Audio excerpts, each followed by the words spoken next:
Hi, it's John and welcome to the channel. Hope you're having a great day today. How's it going? Kind of a how's it going video today. I'm going to talk about some things that are kind of have slipped under the radar, I guess you could say. Some of these things pretty high profile. Nobody's really talking about them anymore, and I'm wondering why. It is 5:55 a.m. Saturday, January the 4th. Big blue mug of coffee as usual this morning. Number one on the list. How is that tax holiday working out for you in Canada? For those people that don't know, Trudeau on December 15th allowed people to save a little bit of money on the GST or the HST here in the country. Very little, because very few things are actually affected by this so-called tax holiday. Now, I'm always for a tax break, but very few people are talking about this. The media is not talking about this. The Liberals haven't been touting it all that much. Crickets from people who are supposed to benefit from it, because it really doesn't benefit us that much at all. Most of the things that are on the list that you can save money on, I don't buy anyway. So all it's really doing is blowing an extra $3 billion hole in our deficit. Hey, we've got a $62 billion deficit. What's another $3 billion on top of that? Number two on the list, tick, tick, tick. I did the numbers. I ran it through Google. 87 days until we get a permanent tax hike here in Canada, courtesy of Justin Trudeau and the Liberal Party, in that form of that carbon tax. The tax will then be at 20 cents extra on a liter of gasoline. Now, I ran the numbers, just some rudimentary calculations here, but if you got a 50-liter tank, that means an extra $10 on every tank of gas. Now, here's something that's rather frightening.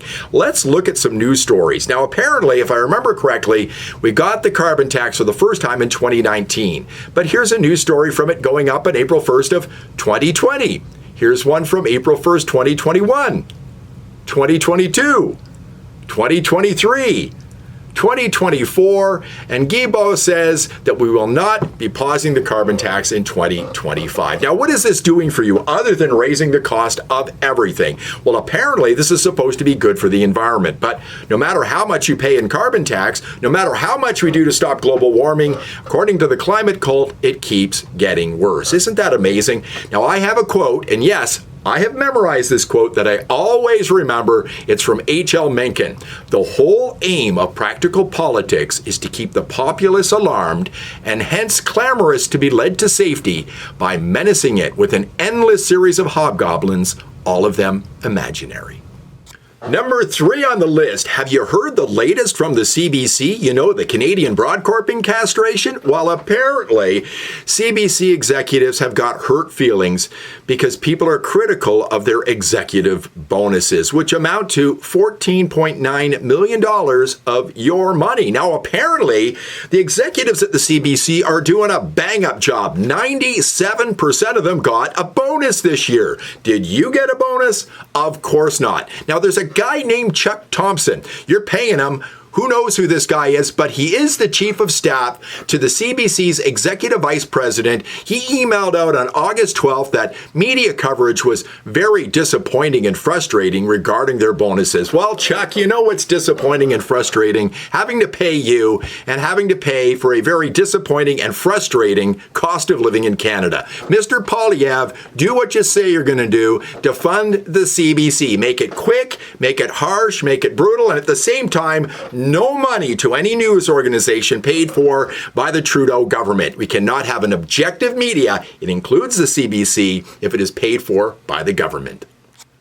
Number four on the list. Where are the traders? It is an issue that's talked about occasionally, but it's kind of flying under the radar right now. Apparently, we have a number of sitting members of parliament who have been influenced by the Chinese communists. They've been called, quote, witting affiliates of the Chinese Communist Party.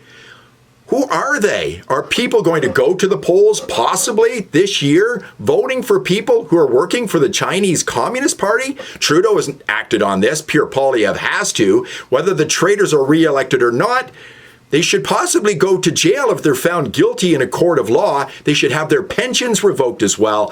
You know, we're talking a lot about money issues, which are really bad, but having communists in the Canadian government and having our elections influenced by the Chi-Coms is something that really needs to be looked into and should be talked about a lot more than it is.